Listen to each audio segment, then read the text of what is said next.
સુરતમાં અકસ્માત રોકવા માટે હવે નવી પહેલ શરૂ કરાશે તો સમાચાર સુરતથી સામે આવી રહ્યા છે, જેમાં અકસ્માત રોકવા શરૂ કરાશે નવી પહેલ। ટ્રાફિક પોલીસ દ્વારા નવી પહેલ શરૂ કરાશે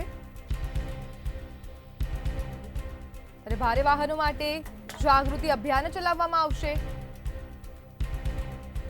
ટ્રાફિક પોલીસ દ્વારા જાગૃતિ અભિયાન ચલાવવામાં આવશે। સુરત ટ્રાફિક પોલીસ દ્વારા જે ભારે વાહનોના ડ્રાઈવરો માટે શોર્ટ ફિલ્મ બનાવીને જાગૃત કરવામાં આવશે। ટ્રાફિક શાખાનો પ્રાથમિક ધ્યેય એ લોકોના જીવન બચાવવાનો અને સુરતના લોકોના જીવનની સુરક્ષા કરવાનો છે, જેના ભાગરૂપે ટ્રાફિક શાખા અવારનવાર અલગ અલગ પ્રકારના કેમ્પેન્સ અને એન્ફોર્સમેન્ટ ડ્રાઈવ ચલાવતી હોય છે કે જેના લીધે લોકોમાં ટ્રાફિકના નિયમોને લઈને જાણકારીની સાથે સાથે અમલવારી પણ વધે અને હંમેશા ટ્રાફિકના નિયમોની અમલવારી કરવાથી અકસ્માતમાં ઘટાડો થતો હોય છે। તેના ભાગરૂપે અત્યાર સુધીમાં સુરત શહેરમાં અલગ અલગ ઓવર સ્પીડિંગ, રોંગ સાઈડ,